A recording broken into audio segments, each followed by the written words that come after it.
Inimesed arvavad, et Anthropic kutsub üles kõige arenenuma tehisintellekti vastutustundlikule laiendamisele, et vältida inimkonna väljasuremist. Vähemalt nii väidab ettevõte ise.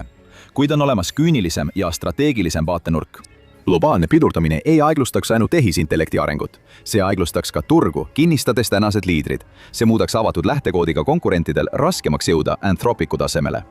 Ajastus ei ole juhuslik. Mais 2026 lõpetas Anthropic just rekordilise erakapitali kaasamise, mille väärtuseks hinnati $1 triljon ja esitas seejärel avalikuks noteerimiseks taotluse. Vaid 3 päeva hiljem avaldas Anthropic raporti, mis hoiatas, et tehisintellekt võib olla kontrolli alt väljas ja kutsus valitsusi üles kaaluma kogu tööstusharu aeglustamist. Mõne jaoks on see ettevaatus. Teiste jaoks näib see olevat strateegia, mis on maskeeritud ootuseks. Esimene peatükk, hävituslüliti.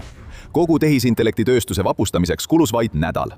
28. mail 2026 lõpetas Anthropic uue investeerimisvooru, mis oli juba 8. alates ettevõtte loomisest 2021 aastal. Investorid Altimeter, Dragoneer, Greenoaks ja Sequoia hindasid ettevõtte väärtuseks umbes $1 triljoni. See oli jahmatav summa. Paberil on nüüd alla 5 aasta vanune ettevõte väärtuselt kõrgemal kui JP Morgan Chase, pank, mis on ehitatud rohkem kui 2 sajandi jooksul. Mõni päev hiljem teatas ettevõtte regulaatoritele, et plaanib börsile minna võib-olla enne 2026 aasta lõppu. Sellest noteerimisest saaks üks suurimaid turu ajaloos. Ühtegi aktsiat pole veel hinnatud. Siis tuli pommuudis. 4. juunil avaldati raport pealkirjaga When AI Builds Itself. Selle kaasautoriteks olid Marina Favaro, kes juhib Anthropic Instituuti, ja Jack Clark, ettevõtte kaasasutaja. Nende hoiatus oli karm. Tehisintellekti süsteemid on jõudmas sinnamaana, et suudavad end ise täiustada peaaegu ilma inimeste abita. See läheneb pöördumatule punktile ning maailm peab pidurit tõmbama enne, kui on liiga hilja. Anthropic oli tööstuses teerajaja, olles valmis end ohverdama suurema hüvangu nimel. Vähemalt nii see paistis. Anthropic oleks nõus toetama kogu tööstusharu aeglustamist ainult ühel tingimusel. Kõik suuremad laborid eri riikides peavad nõustuma samaaegselt peatuma kontrollitavate reeglite alusel. Seni jätkub võidujooks. See on silmatorkav vastuolu. Maailma väärtuslikem tehisintellekti idufirma on kohe börsile minemas ja samal ajal soovib, et valitsused koordineeriksid pausi, mis külmutaks kõik konkurendid paigale. Anthropicist saaks tehisintellekti tööstuse kindel liider. See ei ole ennustus, tõendid selle kohta on nende enda koodis. Teine peatükk 80%. 2026 aasta mais kirjutas üle 80% kogu koodist, mis Anthropici enda süsteemidesse läks Claude, ettevõtte enda tehisintellekt. Enne kui Claude kood 2025 aasta veebruaris käivitati, oli see näitaja üksikute protsentide tasemel. Vaid vähem kui 15 kuuga läks Claude peaaegu olematust koodi kirjutamisest enamiku ettevõtte koodi kirjutamiseni. Samal ajal suurendasid Anthropici insenerid oma tootlikkust. Nad annavad nüüd päevas välja 8 korda rohkem koodi kui 2024 aastal. Nädala töö saab tehtud 1 päevaga. Jack Clark on avalikult öelnud, et ettevõte usub, et 2026 aastaks suudab kogu koodi kirjutada tehisintellekt. Tehisintellekt võib varsti olla peaaegu kogu oma koodi eest ise vastutav. Isegi Anthropicu juhid annavad selle tehnoloogia kohta hoiatusi. See muudab seda, mida tähendab olla insener selles ettevõttes. Kui masin kirjutab koodi, ei ole inimene enam autor. Ta muutub lihtsalt ülevaatajaks. Asi ei ole selles, kui kiiresti keegi suudab kirjutada, vaid kui kiiresti ta suudab lugeda. Kui aeglustus kehtestatakse, jäävad konkurendid alatiseks mahajäämust tasa tegema. Just seda Anthropic tahabki.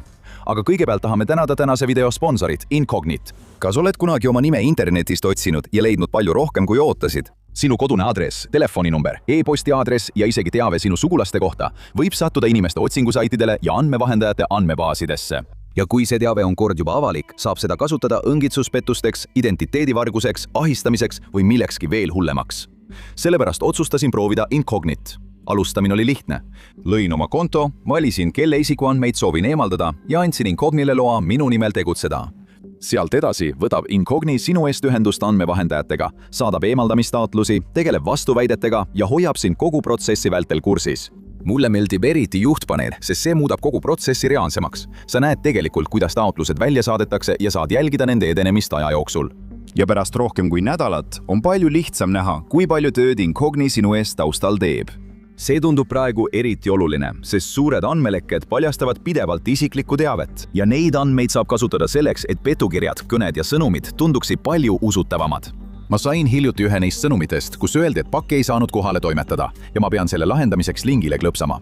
Ja kuna ma tegelikult ootasin pakki, tundus see palju usutavam, kui oleks pidanud.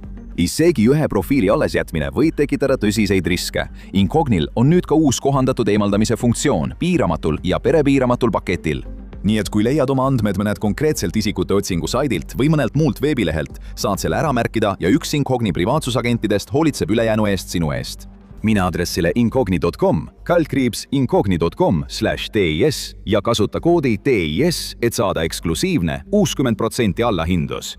Veel kord, see on incogni.com/TIS. Kood TIS 60% allahindluseks. Klõpse all oleval lingil ja eemalda oma isikuandmed turult koos Incogniga.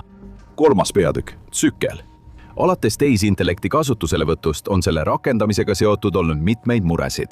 Üks peamisi hirme on olnud selle arengu kiirus.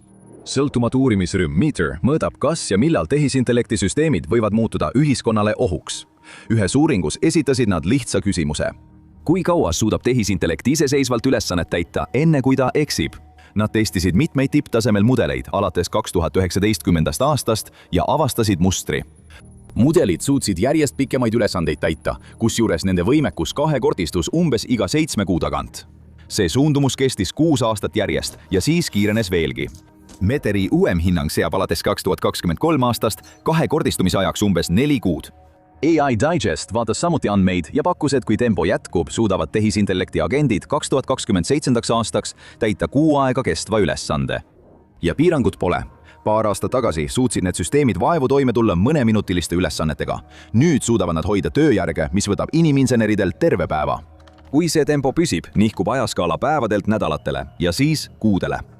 2026. aasta aprillis teatas Anthropic, et Claude tegi üle 800 paranduse, vähendades üht tüüpi süsteemivigu 1000-kordselt.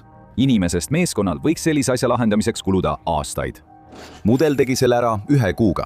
Kui süsteemile anda piisavalt arvutusvõimsust, võiksid masinad ise oma asendajad kavandada ja ehitada. Inimesi poleks enam vaja. Kuigi Anthropic annab häiret, rõhutab ta ka, et seda pole veel juhtunud, seega pole see vältimatu. Kuid see, tsiteerin, võib juhtuda varem, kui enamik asutusi selleks valmis on. Kui mudel ehitab oma järeltulijad, vajab tööstusreeglistikku, midagi, mis otsustab, millal jätkata ja millal peatuda. Ja juhuslikult on Anthropicul see juba olemas. 4. peatükk. Päästik. Vastutustundlik laienemispoliitika kõlab nagu hoiatus, millest kogu inimkond peaks teadlik olema. Põhiidee on lihtne. Tehisintellekti mudel võib muutuda piisavalt võimsaks, et olla tõeliselt ohtlik ja sel hetkel peavad rakenduma täiendavad kaitsemeetmed. Anthropic nimetab neid päästikupunkte võimekuse lävenditeks. 2024. aasta oktoobri versioon poliitikast algab ilmsete riskidega, keemilised, bioloogilised ja tuumarelvad. Seejärel lisatakse veel üks risk, tehisintellekt, mis suudab iseseisvalt tehisintellekti uurimistööd teha, vajades vähe inimeste abi. Poliitika liigitab selle autonoomse tehisintellekti uurimis- ja arendustegevuse alla. Kui mudel sellele piirile läheneb, ei soovita juhised seda välja lülitada. Selle asemel nõutakse põhjalikumat testimist ja tugevamate kaitsemeetmete kiiremat väljatöötamist. Lihtsalt öeldes on ettevõte loonud süsteemse viisi, kuidas tulla toime võimalusega, et tehisintellekt hakkab iseennast arendama. See on rohkem kui lihtsalt sisemine märgukiri. Sarnane idee oli peaaegu seaduseks saamas. California püüdis osariigi tasandil teha seda, mida see poliitika teeb ühe ettevõtte sees. See keskendus ainult kõige suurematele mudelitele, mille treenimine maksab üle $100 miljoni ja nõudis neilt kõrgemate standardite täitmist. See tähendas rohkem ohutuskontrolle ja välistestimist. Reeglite rikkumine tähendaks suuri trahve, alustades 10% treeningu maksumusest ja tõustes korduvate rikkumiste korral 30%-ni. Kuid sellele tuli vastuseis ja kriitikud nägid selles võimalust. Riskikapitalifirma Andreessen Horowitz hoiatas, et need reeglid ei piirdu ainult suurte tegijatega. Aja jooksul hakkavad need kahjustama idufirmasid ja koormama väikseid arendajaid. Põhjuseks on kulud. Paberimajandus, auditid ja juriidilised riskid tabavad kõige valusamalt just neid ettevõtteid, kellel on kõige vähem raha. $1 triljoni suuruse väärtusega ettevõtte jaoks on trahv, mis moodustab 10–30% treeningkäigu maksumusest tühine summa. Idufirma jaoks tähendab see aga kogu ettevõtte väärtust. Need reeglid tähendaksid spetsialistide meeskonna palkamist mudelite järelevalveks. Ainult kõige rikkamad ettevõtted suudaksid seda kulu kanda. California ettepanekust ei saanud kunagi seadust. Kuberner Gavin Newsom vetostas selle 2024 aasta septembris, kuid see ei kadunud tegelikult kuhugi. See ilmub ikka ja jälle erinevates vormides teistes osariikides ja riikides. Samal ajal kehtib endiselt Anthropicu vastutustundliku laiendamise poliitika. Kui üks ettevõte hakkab reegleid kehtestama, saavad neist reeglitest sageli teiste jaoks miinimumnõuded, mida tuleb täita. 5. peatükk. Redel. 2026 aasta mais ulatus Anthropicu tulu $47 miljardit. 2025 aasta lõpus oli see vaid umbes 9 miljardit. Wall Street Journal prognoosib veel 130% kasvu, mis viiks ettevõtte esmakordselt kasumisse. Need numbrid kajastuvad ka ettevõtte väärtuses. 2025 aasta septembris oli ettevõtte väärtus $183 miljardit. 2026 aasta maiks oli see peaaegu 169,65 miljardit. See kahekordistus ühe kvartaliga.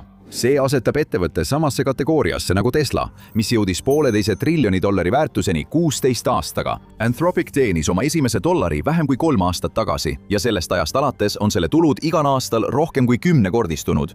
Seetõttu tooks ülemaailmne tehisintellekti aeglustumine kasu vaid ühele ettevõttele. Avaliku noteerimise ja avaliku hoiatuse ajastus ei ole juhuslik. Anthropic tõmbab redeli õigel ajal üles. 6. peatükk. Kaitsekraav. Anthropicu raport kirjeldab, kui kiiresti asjad arenevad ja viitab ka sellele, et juhtivad laborid peaksid koordineerima, kuidas areng edasi liigub. Praktikas tähendab see, et eesotsas olevad ettevõtted aitavad määratleda piiranguid kõigile, kes neist maha jäävad. Kõige arenenumad süsteemid saavad uueks standardiks, mida kõik teised peavad järgima. Ainult et see standard ei ole koostatud neutraalsest positsioonist. See on täpselt seal, kus juhtivad tehisintellekti ettevõtted parasjagu on. See ei ole mingi äärealade argument. Selle toovad välja tööstuse juhtivad tegelased. Jan LeCun, Meta peamine tehisintellekti teadlane ja Turingi auhinna laureaat, on olnud üks häälekamaid kriitikuid.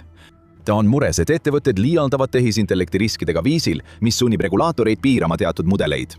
Pärast seda, kui Anthropic avaldas uuringu, milles väideti, et nende süsteemi kasutati küberrünnakus minimaalse inimsekkumisega, tsiteeris üks USA senaator seda tõendina rangemate tehisintellekti seaduste vajadusest.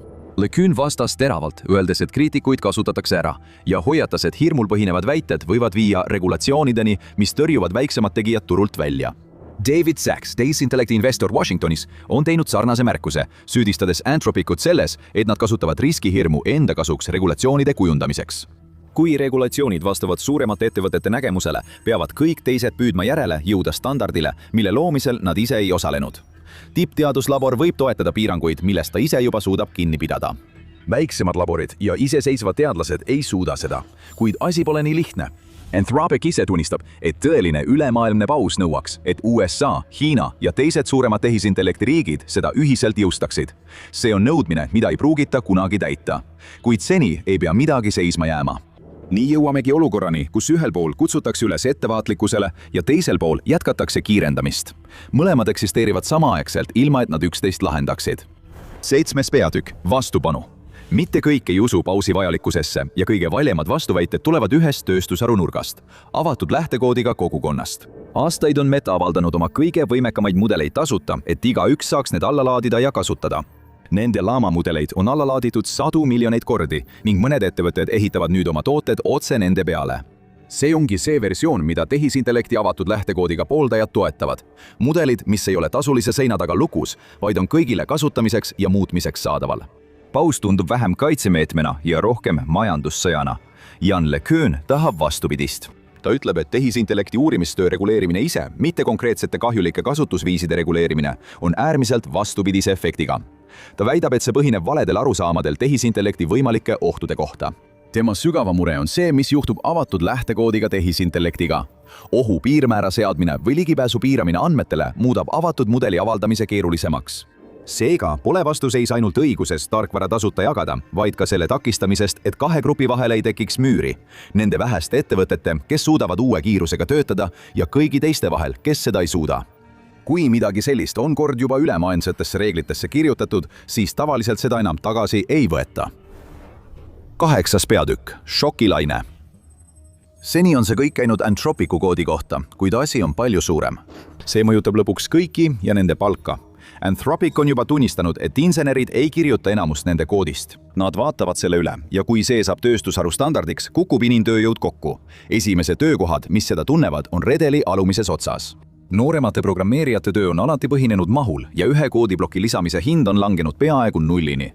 See sulgeb ukse tööstusesse. Terve põlvkond programmeerijaid ja insenere jäetakse kõrvale.